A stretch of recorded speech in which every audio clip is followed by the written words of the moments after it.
आज की कथा जटायु वध। सीता की करुण पुकार सुनकर जटायु ने उस ओर देखा तथा रावण को सीता सहित विमान में जाते देख बोले, अरे रावण, तू एक स्त्री का अपहरण करके ले जा रहा है।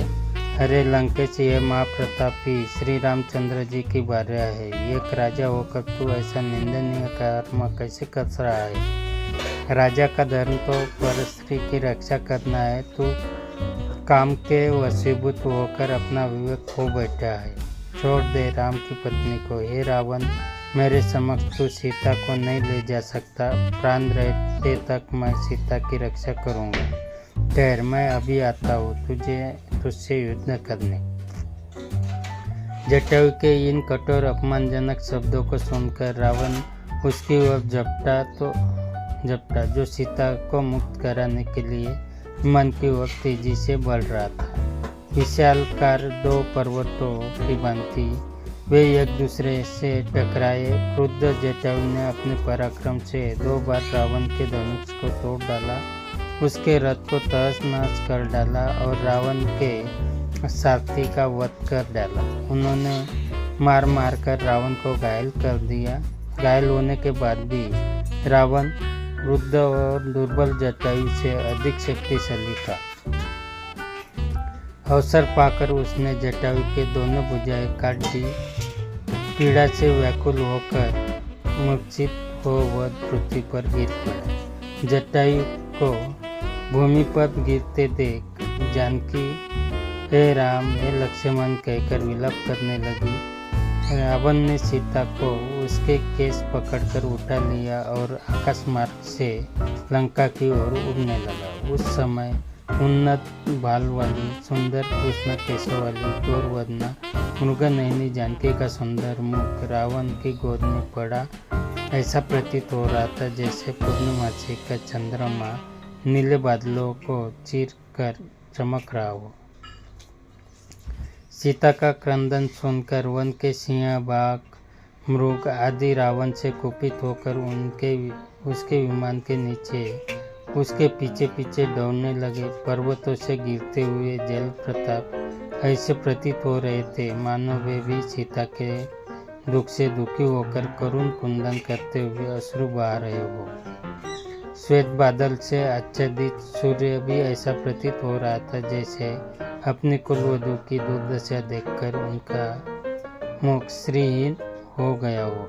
सब सीता के दुख से दुखी हो रहे थे। दुष्ट रावण से मुक्ति का कोई उपाय न देखकर सीता दीनतापूर्वक परमात्मा से प्रार्थना करने लगी, हे परमपिता परमात्मा, हे प्रभु, मेरी रक्षा करो, रक्षा करो। हे सर्वशक्तिमान, इस समय मेरी रक्षा करने वाला तुम्हारे अतिरिक्त और कोई नहीं है। हे दयामय, मेरे सतीत्व की रक्षा करने वाले केवल तुम ही हो।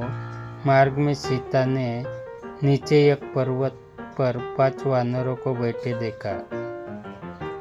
उनको देखकर सीता ने यह सोचकर कि शायद हे राम को मेरा समाचार बता दे सके, अपने सुनहरे रंग की रेशमी चादर में वस्त्र आभूषण बांधकर उसे उन वानरों के बीच गिरा दिया। तीव्र गति से उड़ने में व्यस्त रावण को सीता के इस कार्य का बोध नहीं हो पाया। वनों, पर्वतों और सागर को पार करता हुआ रावण सीता सहित लंकापुरी में पहुंचा।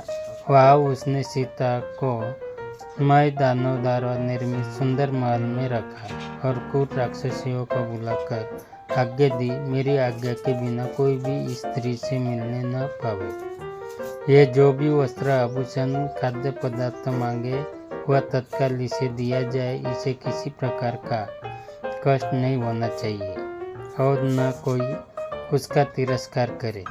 अवज्ञा करने वालों को दंड मिलेगा। इस प्रकार राक्षसियों को आदेश देकर अपने महल में पहुंचा।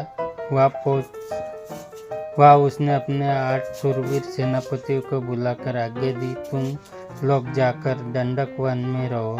हमारे जन्म स्थान को राम लक्ष्मण नामक 2 तमस्वियों ने उजाड़ दिया है। तुम वहाँ रहकर उनकी गतिविधियों पर दृष्टि रखो और उनकी सूचना मुझे यथाशीघ्र देते रहो। अवसर पाकर उन दोनों की हत्या कर डालो। मैं तुम्हारे पराक्रम से भली भांति परिचित हूँ, इसीलिए उन्हें मारने का दायित्व तुम्हें सौंप रहा हूँ।